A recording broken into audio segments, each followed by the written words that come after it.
I don't understand what Luke Walton, like, how does he sleep at night? I just don't understand.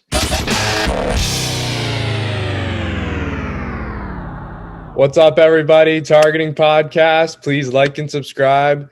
We know this is not our usual Saturday episode. We got the NBA draft coming up, and Justin and I just thought it would be a damn shame if we didn't cover at least some of it for you. John and Damon Sally couldn't make it with us today, but we're going to try to give you just kind of our thoughts and opinions. You know, it's a mock draft, so we might not be right, but, you know, we're going to try to offer you everything you need to know about the draft kind of going in and who you should be looking for and how it's basically going to go down. I think personally this will be an interesting draft. Justin, how are you today? I'm doing freaking great, man. How about you? I'm doing great. I'm glad to be here. Hyped about the draft, man. It's literally just a few days away. It's a topic we can't not talk about, so I'm glad we're here. Yeah, I thought we had to cover it. So why don't we talk about first? I know you don't have a ton of opinion on it, but just kind of the impact of kind of that college versus overseas. We're seeing a lot of players, especially from this draft, they're coming from overseas and they're coming straight to the NBA rather than doing the traditional college route, whether that's one and out or going a couple of years and out. Before I give my thoughts, do you have any thoughts on which kind of mode of transportation is better to the NBA, or do you think that one will take over the other? I think I definitely think it's interesting that we've seen like LaMelo Ball and RJ Hampton and all that go play overseas and stuff rather than playing in the NCAA. And a lot of it does have to do with the fact that they're not getting paid and they can go get paid over there. And actually, now that the NBA is allowing players to come out of high school right to the G League and pay them for that, like we've seen Jalen Green and Jonathan Kuminga and stuff all head over there. And I think that's going to happen a lot more in the next few years. But this definitely is one of those drafts where we still have a lot of guys coming from college that are still going to be the real deal. But it's definitely interesting to see. There have been a lot of busts from international play, and there's also been some big hitters like Porzingis and Luka, obviously. So definitely interesting. Definitely. Yeah. I was going to say that too. I believe traditionally for me, at least, you know, you looked at guys like Dragon Bender and you look at guys like Hazonia, and typically they just weren't doing it. And you're kind of questioning, is overseas a better option than college? But now you got guys like Porzingis and, like you said, Doncic. And now you got guys really just been talked about for a while, LaMelo Ball and RJ Hampton coming overseas, and you're wondering how that's going to translate. And I think, like you said, definitely a lot of still good college basketball players coming out. You got like James Wiseman, Anthony Edwards. You still got those guys. But I personally, I think it's going to switch. Like that G League thing you're saying, I think the reason the NBA is doing that is because a lot of people are considering going overseas. Because why wouldn't you? I mean, if you're that good at high school, you can go get paid overseas and still come to the NBA with a couple of bills in your paycheck, and you're still playing basketball. So unless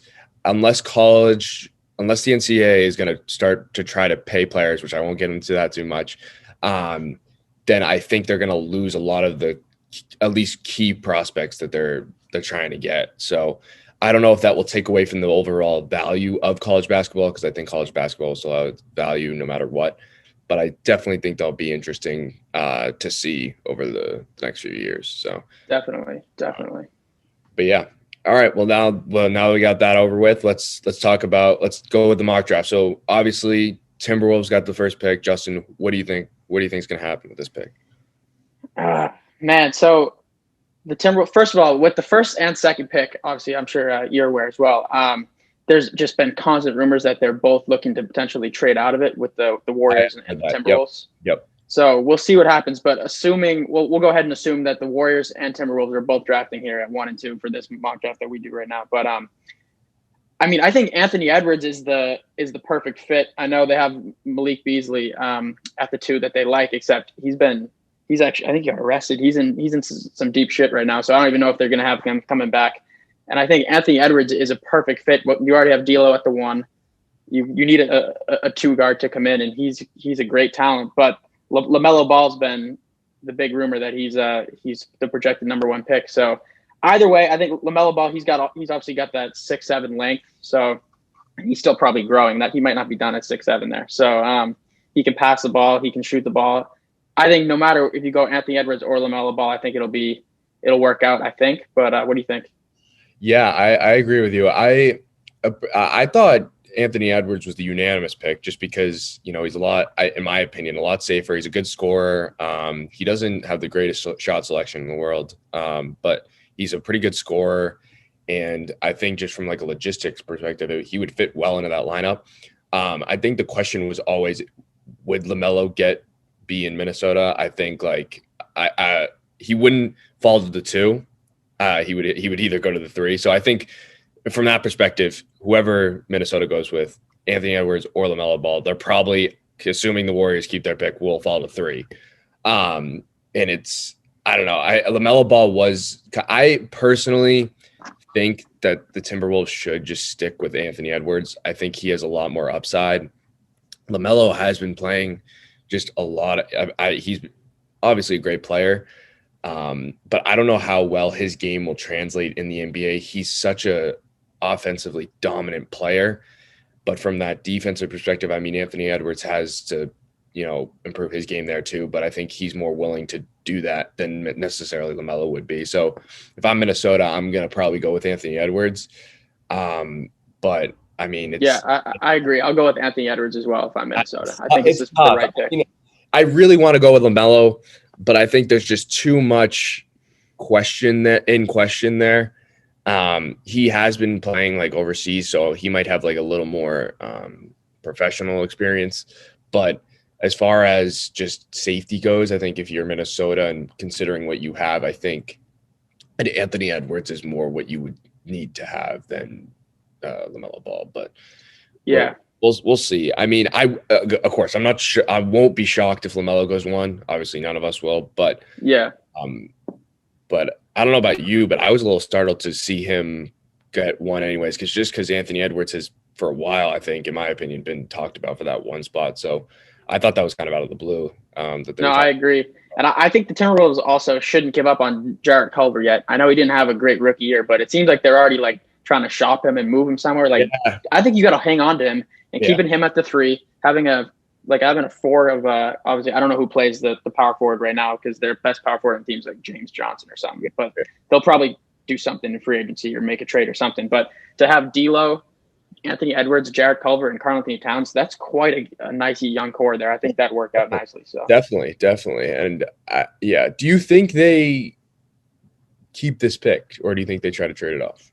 I think they are already a bottom, like they were a low Western Conference seed this year. I don't know if they were 14th. I think they were 14th. Yeah, pretty low. I don't see the point of trading out of it unless you can maybe trade down to like if the Knicks or the Pistons or something really wants the first pick. If you can trade down to like 7 or 8 and bring in somebody else nice, like if you could bring in a power forward and then draft somebody down at 7 or 8 that you still like a lot, that's potentially a move. But I don't know. I think at this point you're already at your bottom of the barrel team in the league. I think you got blessed with the first pick. I don't know why you traded, to be honest. Yeah, I was going to agree with you on that. When I was hearing those trade rumors, I was like, why would you really? Just because I would trade it if I thought that Anthony Edwards or LaMelo Ball wasn't worth it. Like I think you definitely have those drafts where you're looking at the 1 through 10, and you're just kind of like, do I really want any of these players on my team? Do I really think they'll either make a big difference or even have a big future upside? But I think both with Anthony Edwards and LaMelo, whatever you go with, I do think that's going to be worthwhile for your team in the future. So I don't see why you would give up this opportunity that you might not even get again, considering if you start to play better, you might get a lottery pick again, but you maybe not want number 1. So I think from that perspective, I would just take the pick and take the chance on that. But I wouldn't be surprised if they traded it, like you said, if they could get another player out of it.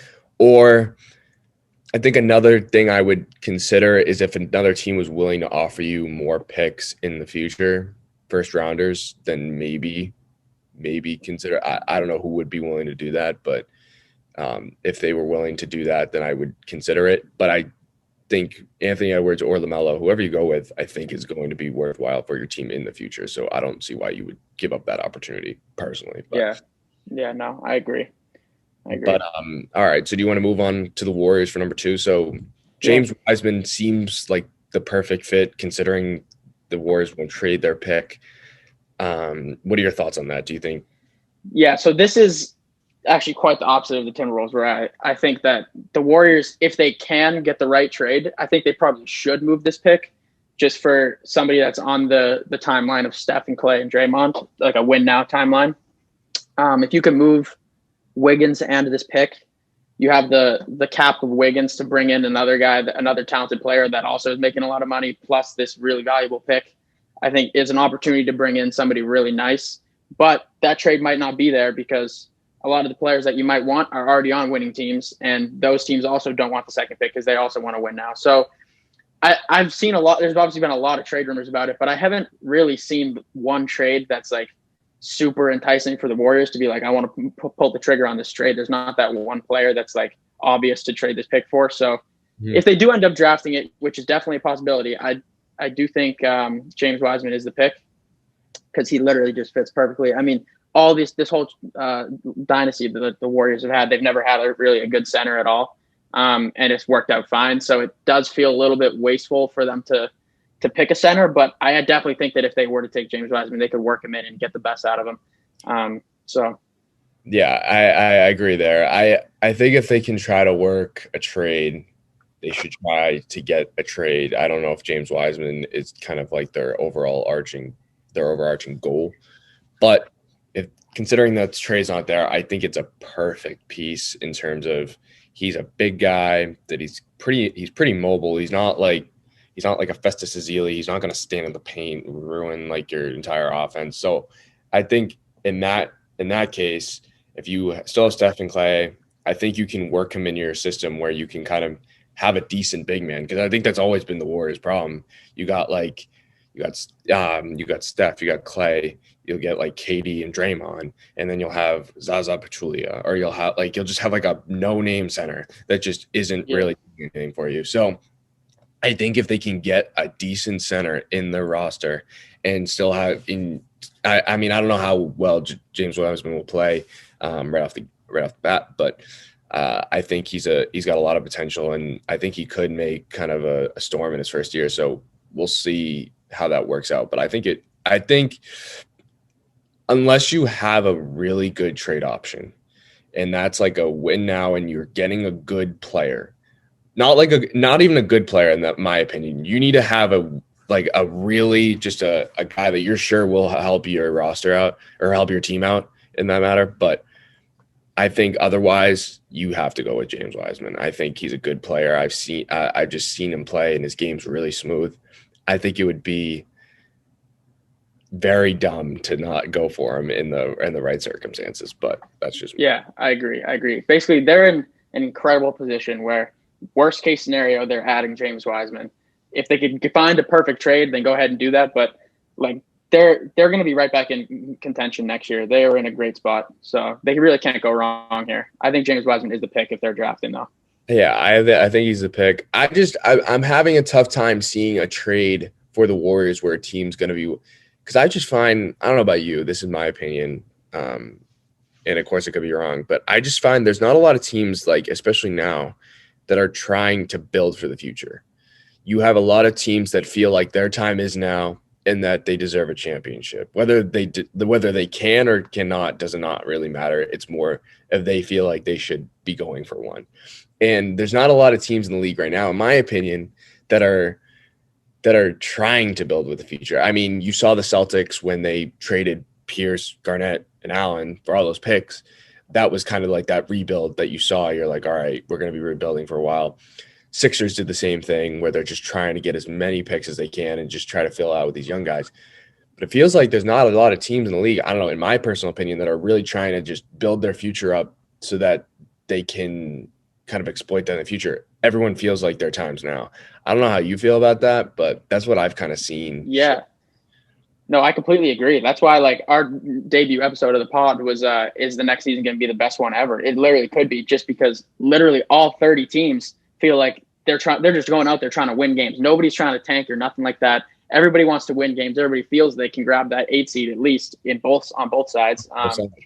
And it's going to be just an awesome season to watch. I can't wait. Well, yeah, and then in that podcast, we did talk about how that Western Conference, that 8th seed through like 14th, there's not a lot of games separating those teams. And it's to the point where anyone feels like they can grab that 8th seed, even that 7th seed if they can. And I just feel like everyone's just trying to make a move that it's going to be tough to find a trade where a team's going to give up a star or an important asset. Nobody's trying to shop assets right now. No one is. Everyone's trying to what they have now. They're trying to figure out how many games can we win, how far can we get with the core we have right now. I don't think a lot of people are like, all right, we don't have a future right now, so it's not in our best interest to keep this player. Let's just shop for future options. That's not the case. Everyone thinks that their future is now, and that whatever they have now they can go for. So I just think that's interesting. I just think it's going to be a difficult time for a lot of teams to find just a trade, because I feel like a lot of teams feel like that they don't need a rebuild, that their time is now. So yeah, I don't know. No, definitely. I mean, in my opinion, and this is the last thing I'll add before we go on the third pick. If I am not sure, if I'm in the Eastern Conference or Western Conference, if I'm not positive that I'm not getting to a conference final, like positive, like, or at least have a decent chance, I'm trying to rebuild personally. I don't know about you, but I think it depends on the construction of your team. Like if you already have young pieces that got you there or got you close, rebuilding might not necessarily be the move. But if you like, for example, like a team like the Spurs with an old core of DeMar DeRozan and LaMarcus Aldridge, that is the position where I do think that they need to blow it up or something like that. But I know that was it Mike? No, it was Daryl Morey, the GM of the Houston Rockets, who's always making trades every year. He got fired or he left actually, but he said that if you think you have a 5% chance of making it to the finals, you need to go all in. And like that is an interesting way to look at it. Like if you think you're close, you might as well just go all in, because you never know when you're going to be close again.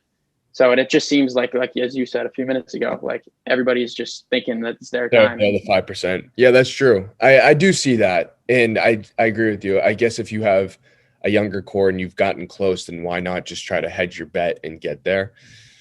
If I'm like, I don't know. I just feel like, especially if I'm in the Western Conference, if I don't feel like I can totally just not annihilate, I guess, because no team's winning by a decent amount in the West. But if I don't feel like I have a decent shot, then I'm probably just rebuilding. But that's me. I mean, it's tough. I think if I was in the Eastern Conference, it'd be a little bit different, because there is such that disparity between kind of like after that, like 6 or 7 seed, might even be earlier, you just have a huge drop off in games won. So I don't know. I just think it's interesting in that perspective. But we'll move on to the third pick.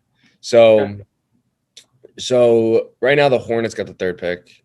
I definitely think they'll keep this one. I think the next few will not be traded. I think everybody's staying put from here. Yeah. So the Hornets got the third pick. So I think we kind of mentioned this earlier, but it's kind of whether it's more of what Minnesota picks is what the Hornets will pick. Right. So we think LaMelo is probably going to go here. I mean, yeah, I think that LaMelo would be I think Charlotte would be a great landing spot for LaMelo, because I think he's the type of player that if you give him the keys to the offense right off the rip, he will thrive, and then you'll get the best out of him. Whereas if you try to force him into a system that he doesn't really love and limit his shots and don't really give him the ball, he'll struggle. Like, for example, what happened with Trae Young. Trae Young might not be the 30-point per game scorer that he is if the second he got to Atlanta, they didn't hand him the keys and said, this is your offense. And I think the same thing needs to happen with LaMelo Ball. He can be a star, but you need to let him be a star, I think. And Charlotte can definitely do that. They don't have anybody that would get in his way. I think this would be a great spot for him to go. I hope he goes there. I hope that this is the top 3 here. I agree with that. I think it seems like a similar when Kemba went to Charlotte. Do you remember that? Like he was just right away. He just was like, all right, you can handle this team, do what you need to do. And right off the rip, or not, maybe not right off the rip, but he produced. So I do agree with you in that sense, where if you go all in on LaMelo, you'll get the most out of him.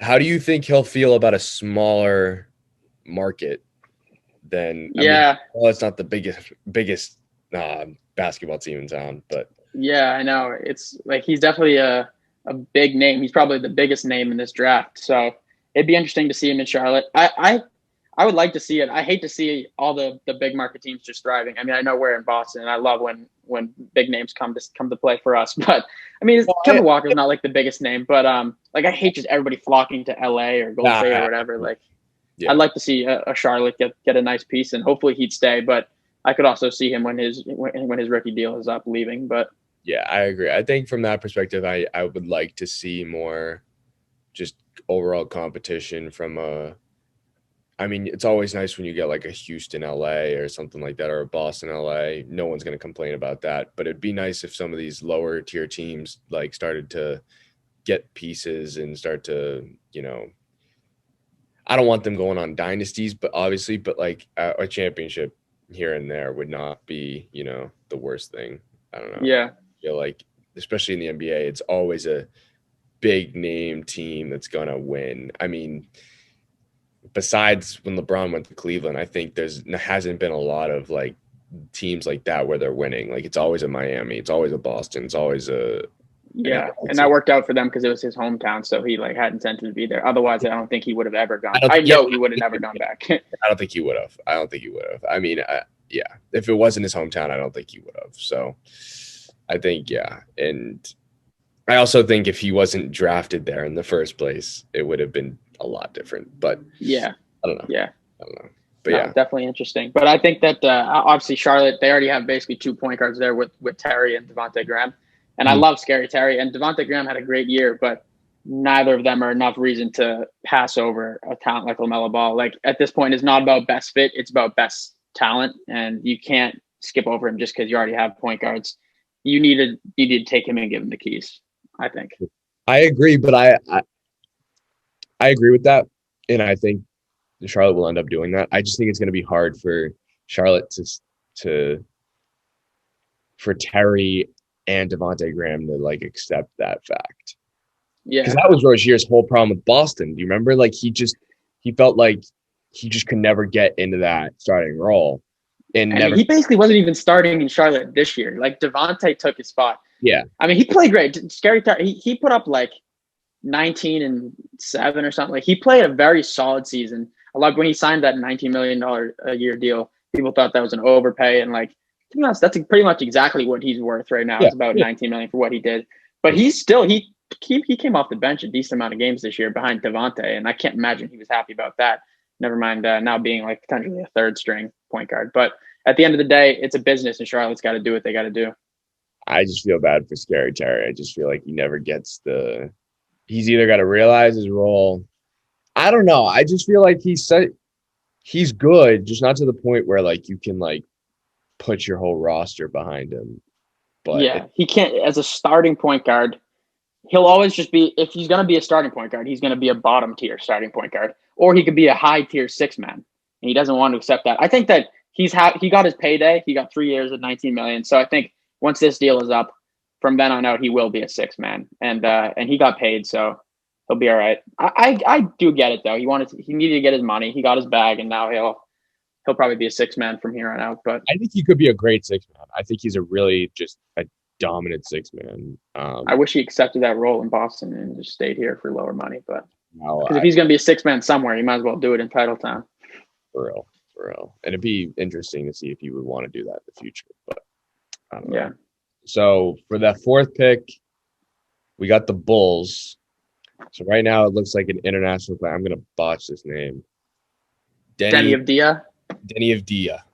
Great. Yeah, I like him a lot. I think that is definitely the pick if you're the Bulls. He's like so they have Kobe White and Zach LaVine in the backcourt. They've got Lauri Markkanen and Wendell Carter in the front court. They've for years been missing that 3 spot, that wing that they just desperately need.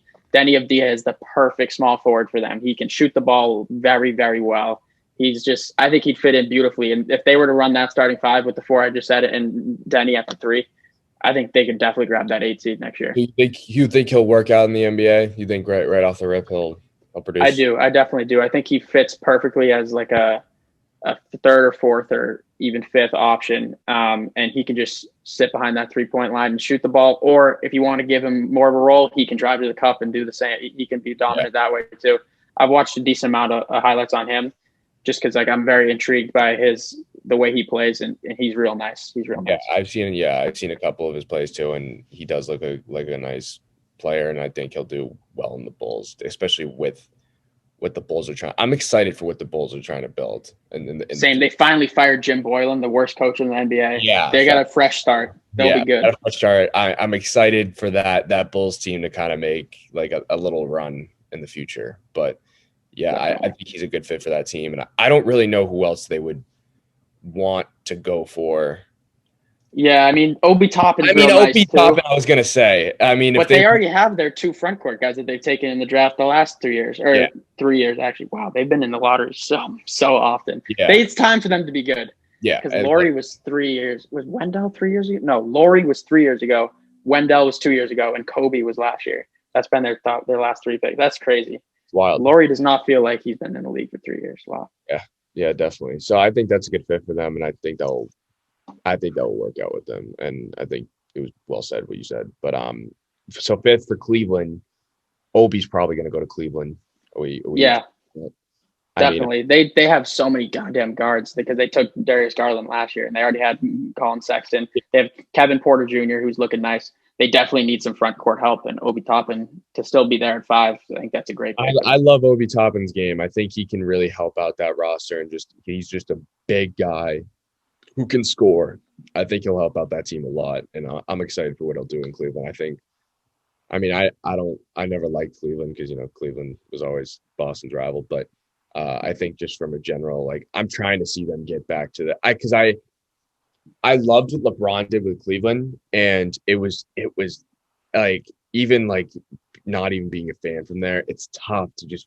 It's literally like watching, like, LeBron goes to Cleveland, best team in the NBA, and then he leaves, and it's just automatically everyone leaves with him, and Cleveland's just, like, again, just one of the worst teams in the league. So I want to see them get to kind of that competitive team that they once were, because they are exciting. Colin Sexton, really, I love his game, and I like Obi Toppin, so it'll be interesting to see how they work together. But Definitely.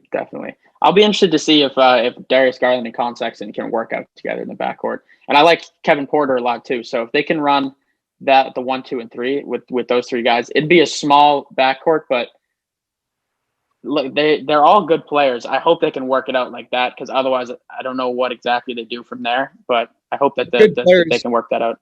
they're gonna have to be a transition team. Clearly, Yeah. if they're gonna work with that small backcourt, and even Obi Toppin's 6'9", like they're gonna have to work out like just a gun and run team, which with Colin Sexton you can totally do, which is whether Darius Garland, Kevin Porter Jr. will want to do that. But I think if they do have a team like that, I think it will work. They're just gonna have to be more focused on that transition game, which I think they can do, and I think that works. And I think if they do that, I think they'll be a successful team. I agree. I think that if these are the 5 teams picking at 1 through 5, which I think they probably will be, this should be the 5 we just said should be the top 5 picks, because I think they all just fit perfectly. Yeah, but we'll see what happens. And then so next is the Atlanta Hawks, Onyeka Okongwu. He was pretty good on USC. I watched a few of his games. I don't know about you, but he was a pretty good player. Yeah. I mean, he's definitely just a down low type of guy. Like, he's not going to step out being that power forward center that he is. But I think the Hawks are looking for a guy like that, just because Trae Young's just so dominant, just off the pick and roll. But I don't know. I think they're going to look for like a type of, not to make any analogies, and I know you don't like him, but Isaiah, just kind of like that Isaiah Al Horford kind of mix, where you're just like kind of letting Trae Young run the game, and Onyeka can help them do that. I don't know how you feel about it, but yeah, no, I like I like Onyeka Okongwu a lot. I definitely have seen him at USC quite a bit, and he is definitely a good player. The Hawks just traded for Clint Capella though, and I like Clint Capella and John Collins together in the front court there. I think that they should be more looking for like a defending guard that can play the two alongside Trey. Like I'm looking at like a Tyrese Halliburton from Iowa State. Like he's real nice. He can defend really well. He averaged like 2.5 or 3 steals a game. Like he's a great defender. He's got the length to go alongside Trey. I think that like a Tyrese Halliburton to pair in the backcourt with Trey would be pretty nice. I did forget about that Clint Capella trade. That's my bad. Because he didn't play a game for them. It's easy to forget about. Yeah, he still hasn't played a game for them because of Corona. That's crazy. Yeah, I did forget about that trade. So I was more thinking if they didn't have Capella, then John Collins and him would be a good kind of mix. So that does make sense. So if he doesn't go there, how far do you think he falls? Do you think he just falls one more pick to the Pistons? I don't know, because then we can get into that too. The 7th pick is the Pistons. I think that they need a dominant scoring guard, and I think Killian Hayes I think he's the pick for the Pistons, to be honest. I think that he'd be a great guard to just build around because the Pistons desperately need to rebuild. I know they have D Rose and Blake, and they'll probably still be fighting for the 8 seed. But like we were talking about earlier, if all 30 teams think it's their time, if there's one that doesn't, I think it's the Detroit Pistons. They need to just hit the hard reset, work with Christian Wood as your main piece, trade Blake and trade D Rose. You're not getting an 8 seed. That's not a duo that can work. They can't stay healthy anyways.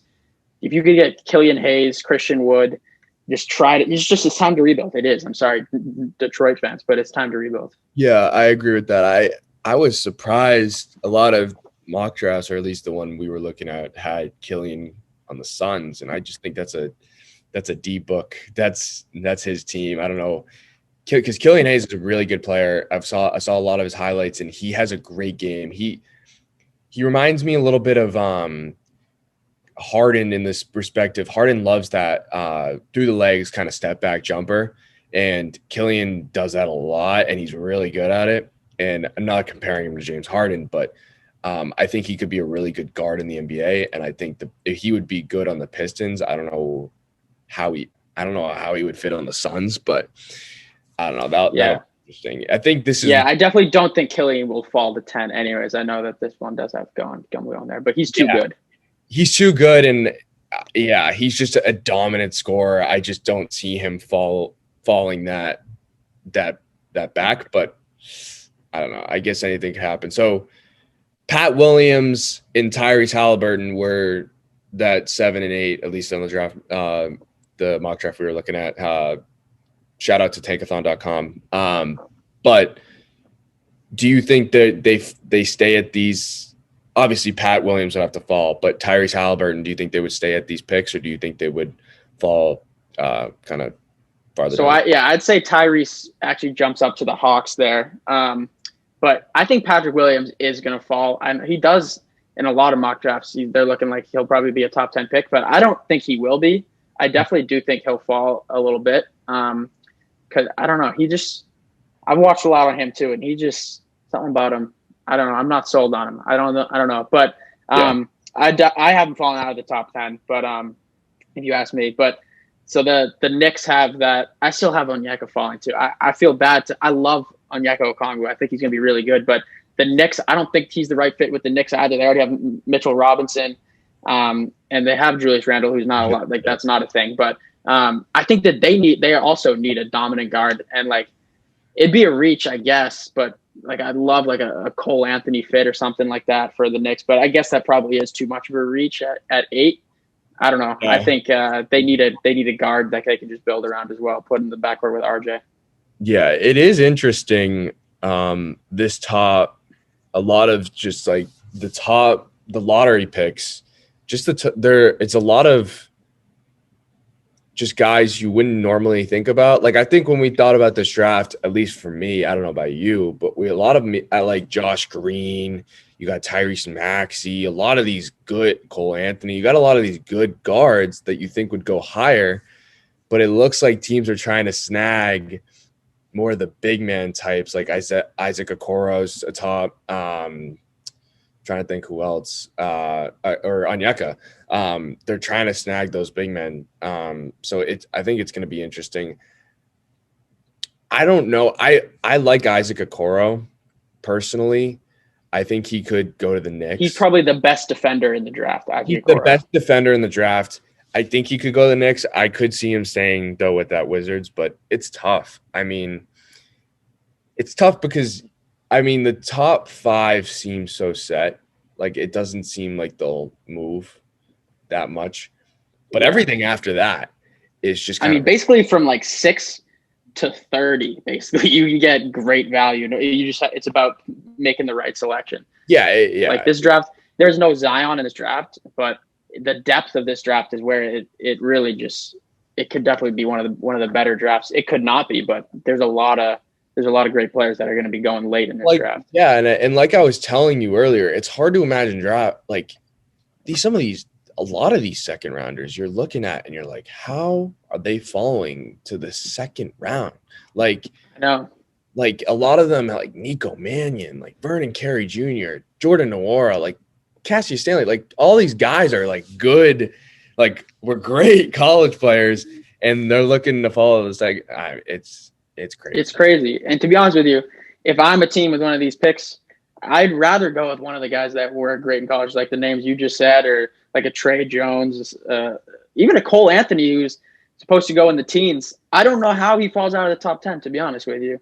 But like that's why I think he'd be so great on the Knicks. Yeah. I don't know. They just need a name that they can build around. But yeah, I think kind of going off that, I think it was tough I think a lot of NBA teams wanted Cole Anthony to be better than he was. I think a lot of, especially myself, were surprised to see UNC not perform as well as they should have or they normally do with Cole Anthony. I thought everyone thought with Cole Anthony that was going to be kind of like the team. Like UNC was going to make a run at the tournament this year. And I don't know if you remember, UNC was thankful that the tournament didn't happen this year because I don't think they would have made it. Oh, they were terrible. Their record was atrocious. Yeah, they would have made it. So I personally think that hurt Cole Anthony's value a lot because teams were like, all right, can he lead a team? Like, is this a guy for me? So I think that hurt his value. So if teams are looking at that, they might drop him down a little more just because they might be looking at that rather than his, like, how well he plays.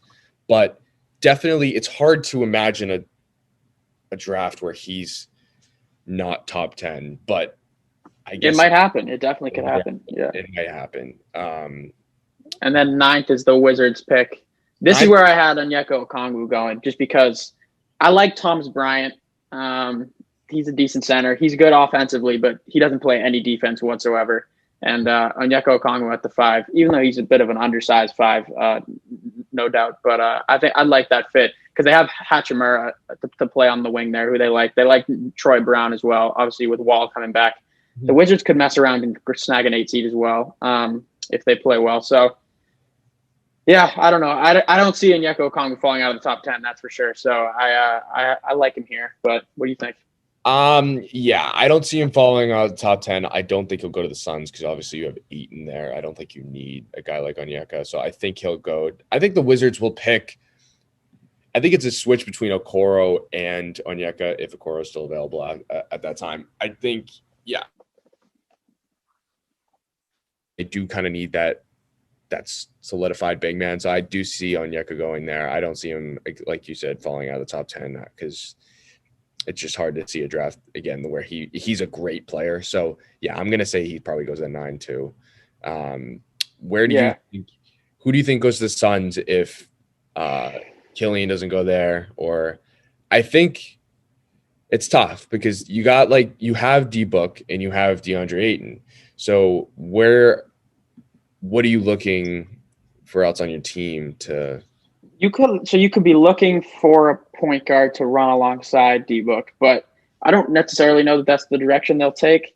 If they're looking for a wing, I mean, I like Precious Achiuwa from Memphis a lot. He can bring a lot of score. He can score the ball very well, and also is a great defender. Whereas Isaac Okoro is more of just a great defender that can play on the wing, not necessarily doesn't have much scoring talent really at all. I mean, not to say that. I mean, he's going to be a top 15 pick, so he obviously has offensive talent, but definitely his defense is the primary reason why he's there, whereas Precious is definitely more of a two-way player. That also plays great D. So I'd like Precious there to play on the wing for the Suns, but I could see why they'd go with Okoro as well. Yeah, definitely. I don't necessarily think there's a point guard that jumps out here. I don't think there's a put point guard that perfectly jumps out. alongside both. And I think when you have a good, in my opinion, as good as guard as D-Book, you're not less necessarily looking to get another good guard. I think you'd go big man. I do like Precious's game. I watched him play in college, and I just think he, like you said, very dominant scorer, good down low. So I think that would make sense for them. And I personally think that's what they should go for. But I don't know. It's hard to see them picking a guard in this case. I wouldn't be necessarily surprised. I just don't think it would be worth their while to pick a guard. I don't think they need one, especially when you have Devin Booker. But we'll yeah.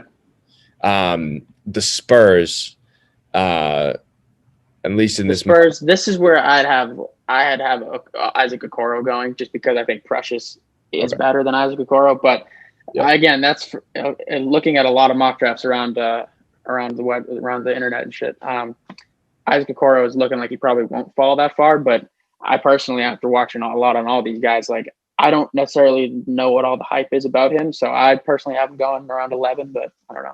So yeah, I think the hype around him is he's a terrific defender. He really is. He's definitely the best defender in the draft. I'd say. Yeah, he's a terrific defender. I think the tough thing for defending in the NBA, and we've talked about this before, it's such an offensively dominated league in general that it's tough for teams to be like, all right, I want a defender, especially when they can't score. I think you found that with Rudy Gobert, where you got this great defender, but if he can't score, I mean, not to say that Okoro can't score, but I mean, I think Gobert can score, just not like very well. And I think when you have a guy like that, it's tough to kind of jump on him, because if he's not offensively capable, it's hard to, at the end of the day, like you need defense, but you'd rather have an offensive guy that you can teach defense than the opposite, because it's very hard to teach offense, in my opinion.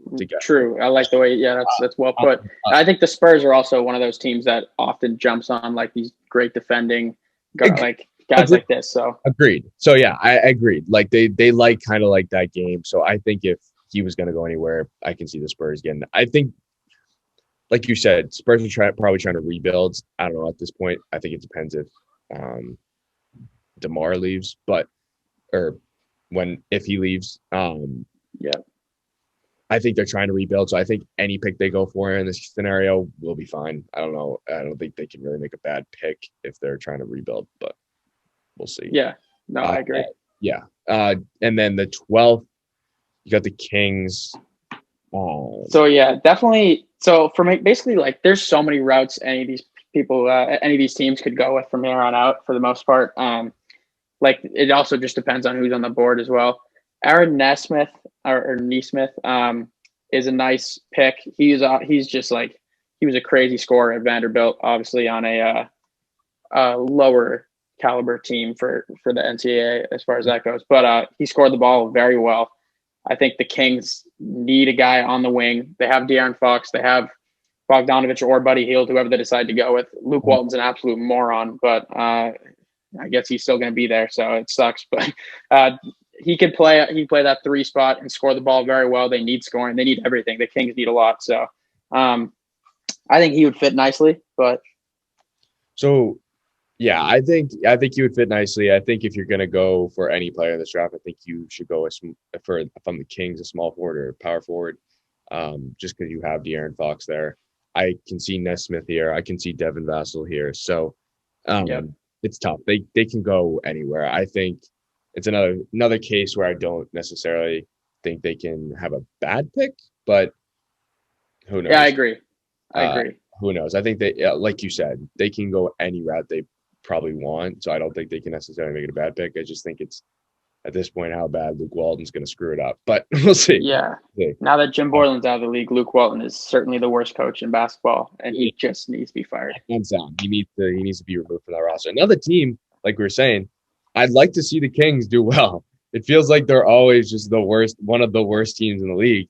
And now you got like De'Aaron Fox and you got all these good guys. I'd like to see them, get in the playoffs, at least trying to make a run at it. But Man, you need to run in transition with De'Aaron freaking Fox. I don't understand what Luke Walton, like, how does he sleep at night? I just don't understand. I mean, one of the they went from the number one fastest offense in the league to the number 30th, dead last, in the one season that he took over. Like, Luke, you were an idiot. Oh my god. Anyway, fastest, yeah, and he's one of the fastest guards in the league. Like, why wouldn't you? Like, I know. Why wouldn't you use that? And like, I mean, obviously not everyone can run as fast as De'Aaron Fox, but he's such a quick guard. I don't know why you wouldn't use that to your capability. De'Aaron in transition versus De'Aaron in the half court is two different players, and you're just wasting him. It sucks. You're wasting him. It's quick points you're wasting. I mean, like, he is one of the fastest players in the league. You're missing out on a lot of key transition points. And I think until Luke Walton fixes that or they get him out of that system, it's going to be hard to win any games, personally. No, I agree. But New Orleans at 13. It'll be interesting to see what they do because they're looking like they might move Drew Holiday. They might move some pieces around. They have Derek Favors, who I don't like Derek Favors at the 5 alongside Zion, but I don't know that there's a 5 on the board right here that they necessarily would pull the trigger on because they'd probably be reaching. So it'll be interesting to see what they do. Do you think? Sorry, go ahead. No, I was thinking like maybe a Sadiq Bey could fit anywhere. Like, he is such a versatile 3 that can just shoot that pill like nobody. Like, he is really good. So I like Sadiq Bey. I don't think Sadiq Bey falls much further than. I don't think he falls out of the lottery, to be honest with you. I think he's really, really good. In New Orleans, how would he fit? They have Brandon Ingram that plays shooting guard, small forward. I bet they could make it work. Zion plays small ball 5 as well, so I bet there'd be room for him. But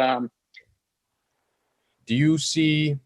This might be crazy talk, so bear with me. But do you see RJ Hampton falling out of the lottery? It's so close. Like, I do think he'll be somewhere between like 13 and 18.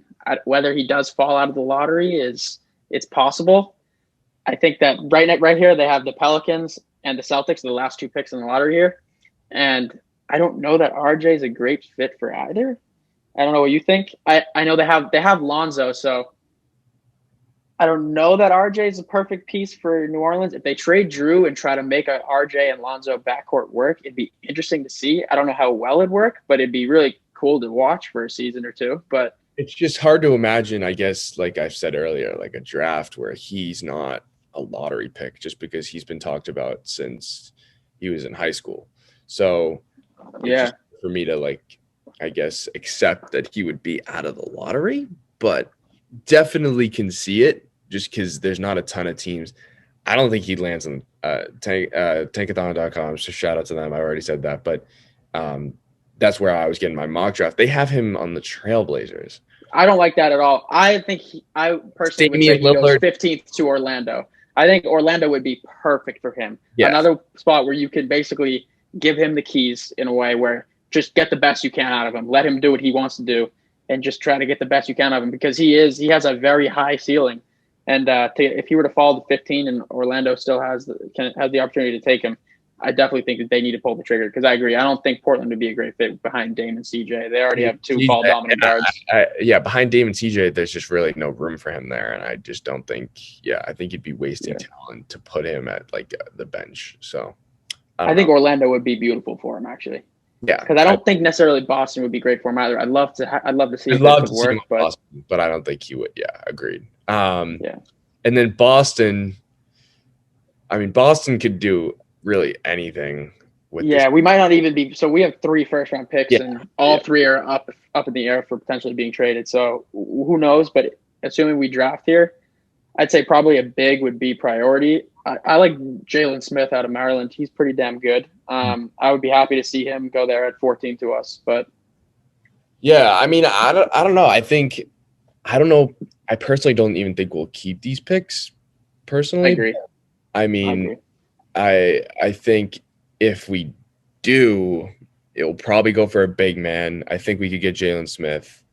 I'd even like to see Sadiq Bey on our team personally. Oh, yeah. If he's still available, pull the trigger on that, Danny Ainge. And I think he would. I think Danny would. I think if he's still available, I would pull the trigger on that. I mean, I think we should – I don't know about you.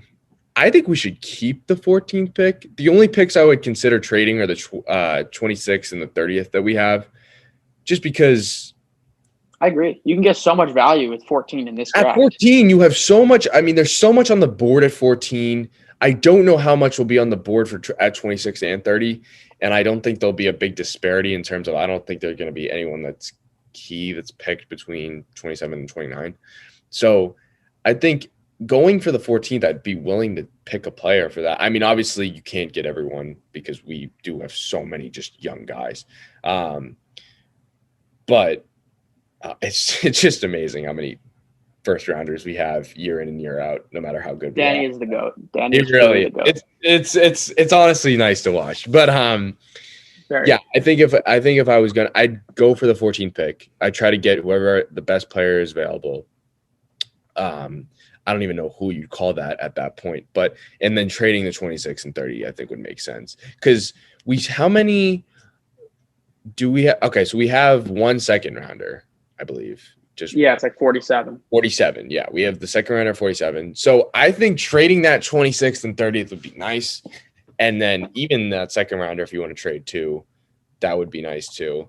I'm just interested to see where this all falls, because it feels like there's a lot of players that are qualified in the NBA to be on whatever teams. I mean, obviously different teams have different needs. So in that respect, not everyone can fall to the place they want, but this draft goes so deep. I mean, so deep that it's hard to imagine your boy. I mean, even at 47, man, like you can still get somebody decent. Oh, that's what I'm saying. So I don't know. So like trading the picks at that point too, it's like, I don't even know. Like and I guess what I'll say is whether we trade the picks or not, I think it will work out in our favor personally. I mean, you still can get a good 100% at 47, let alone 26 and 30.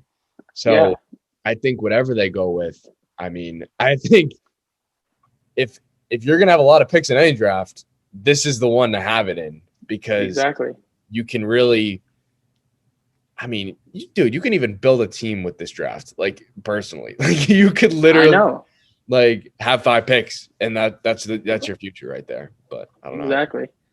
No, literally, even late second round, we're still looking at guys like Ashton Hagans, Jay Scrubb, Emmanuel Quickley, Skylar Mays, Devin Dotson. Like, are you kidding me? Like, these guys might even fall out of the draft. Like, wow, it's crazy. It's wild, dude. Peyton Pritchard, they got 53. Like, it's Marcus Howard, crazy. Point guard out of Marquette. Like, I've watched him play. He's a great guard. Yeah. Second round, that's unheard of. Emmanuel Quickley. I know. Killian Tilly was a great center at Gonzaga. It's just wild how many just good players. It's one of those drafts where you can't really turn it off after the second round. There's usually I certainly will be watching it 1 through 60. At 1 through 60, there's certain drafts where 1 through 30 you look at, and then you're like, all right, second round. There's like a couple of people I might be watching the first 5 or 10 picks, but nothing really special after that. Whereas like 60, you could see something crazy happen. I mean, it's really wild. So no, it's awesome. I think if for everyone who's watching this, praise if you got this far, obviously. Correct. If you're still watching, like and subscribe if you haven't already. But if you were even considering watching this draft, watch it. I mean, like, there's gonna be a lot of good players that follow a lot of good teams, and this is one of these drafts. I don't know about you, how you feel about this, Justin. I'll let you talk, but I think this is one of those drafts where we'll look back on and we're going to say like that 2020 draft, that was a special draft class. Like just generally like players. I don't know how you feel about that, but I think that it'll be one of the ones where we look at and say like, there were a lot of steals in the draft. That's for sure. Like definitely this person was a total steal. So I definitely think that'll happen. There'll be a number of those. Definitely. But So my final thoughts on it, and we can start to wrap up. My final thoughts on it will probably be generally, I don't think if you're a team, you can't go wrong. I think you definitely can make mistakes depending on who you're picking. I don't think you can necessarily go wrong.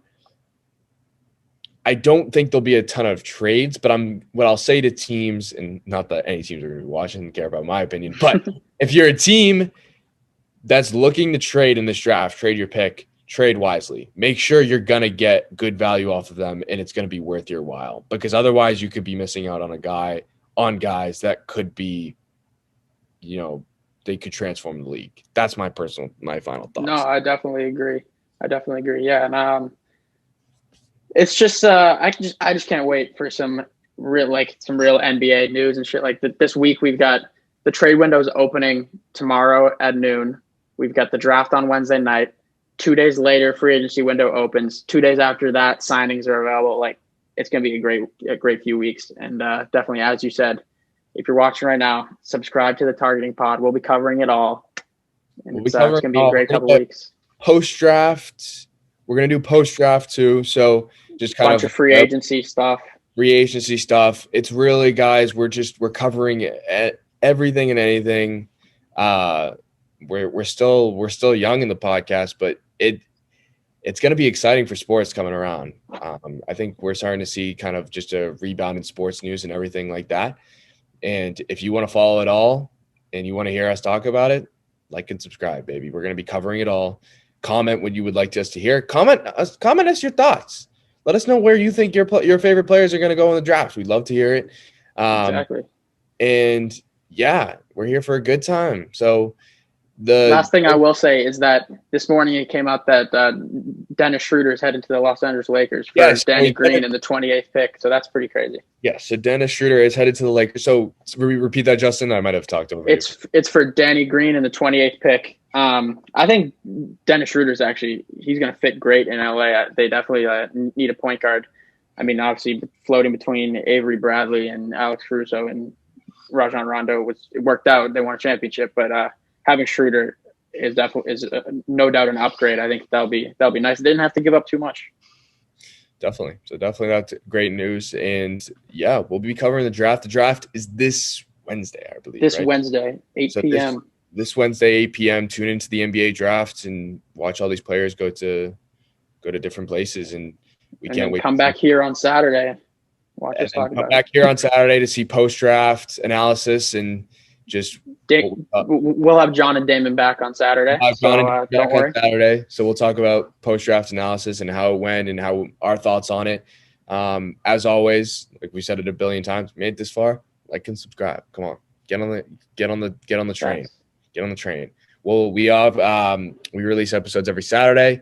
We'll be doing these every once in a while. Just when important sports news comes up, free agency, we might even do something on that. I think we'll cover that too. So I'm definitely down.